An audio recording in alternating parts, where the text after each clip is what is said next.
Buenos días, bienvenido sea usted a esta entrevista del Comité de Evaluación del Poder Legislativo. En primera instancia le pediríamos nos dé su nombre completo, cargo al que aspira y de dónde es usted originario.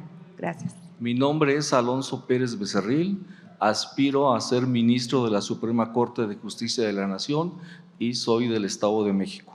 Muchísimas gracias, a mí me corresponde hacer la primera pregunta y yo quisiera saber ¿qué considera usted que sean los principales retos que enfrenta actualmente el sistema judicial mexicano y que propone desde la Suprema Corte? Los principales retos que enfrenta el sistema judicial pues son, considero la falta de suficientes juzgadores, lo cual puede generar ciertos retrasos, también ciertos problemas de endogamia y nepotismo, lo cual es muy complicado de poder combatir. Y una cuestión muy importante es el acercamiento a la gente. Si bien es cierto, con esta reforma constitucional que hoy nos permite estar aquí y que es un honor para mí el estar en este momento histórico del país, donde la votación para elegir a los magistrados y ministros es trascendente jurídica y políticamente. ¿Por qué? Porque la legitimidad que deriva de la representación derivada de un proceso democrático viene a fortalecer a la legitimidad de la discusión jurisdiccional que hasta ahora ha sido el soporte del control constitucional.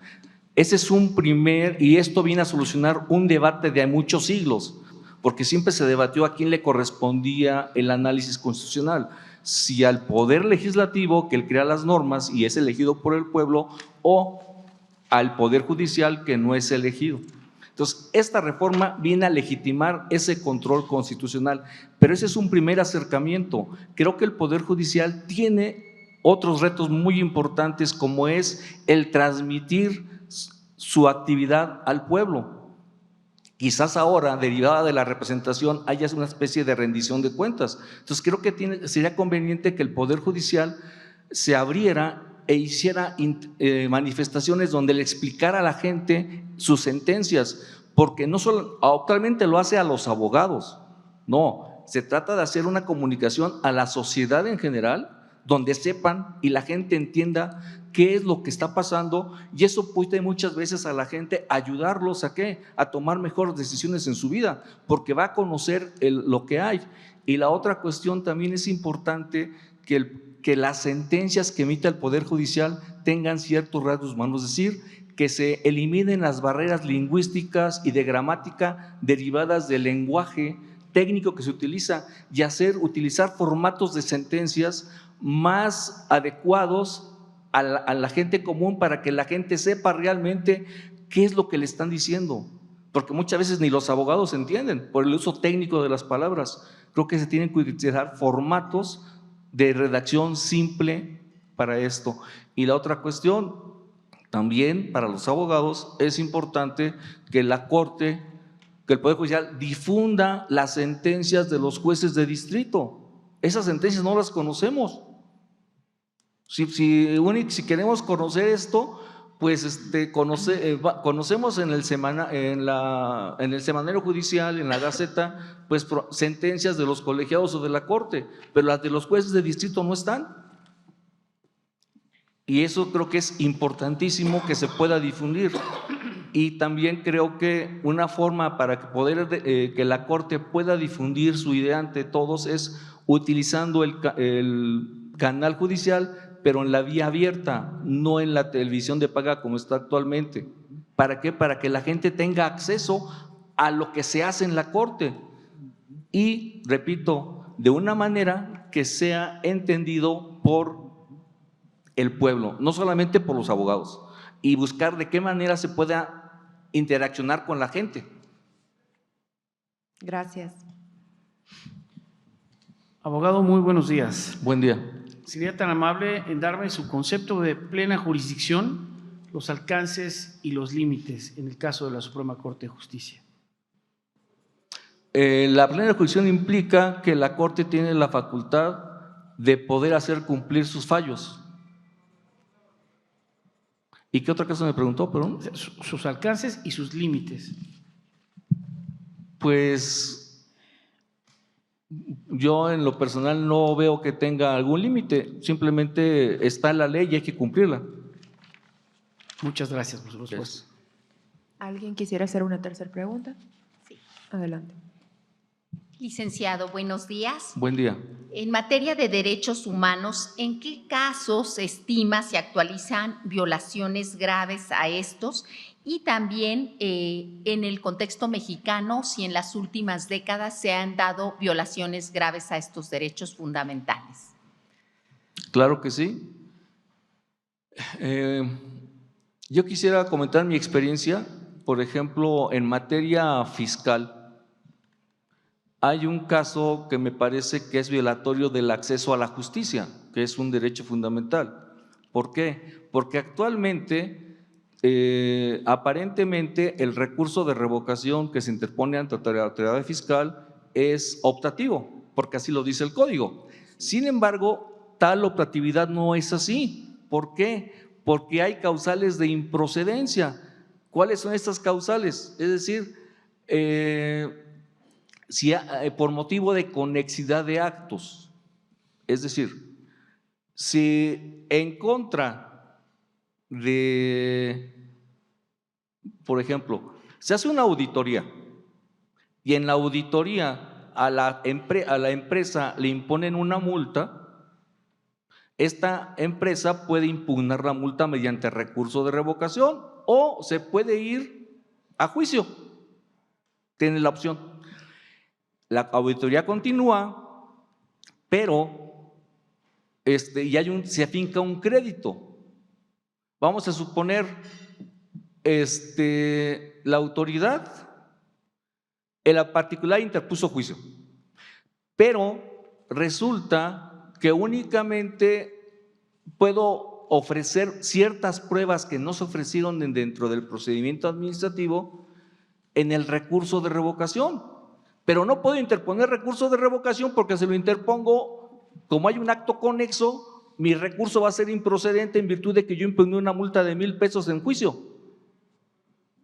Entonces, hay una conexidad que implica todo eso y que tiene muchas consecuencias.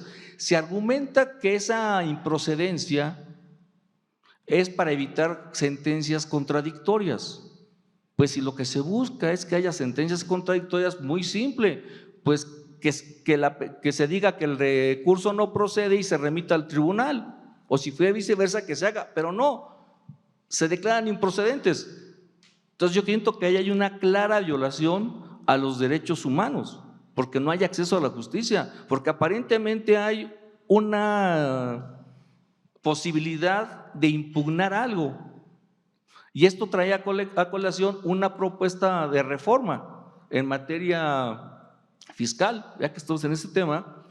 La experiencia me ha demostrado que en muchas ocasiones, desde que se recibe la demanda o desde que se hace por el litigante, ya sabe en un gran porcentaje cuál va a ser el destino final de ese asunto.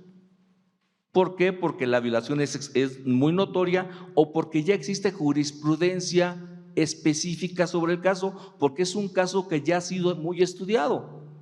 Entonces, yo en lo personal creo que con la finalidad de poder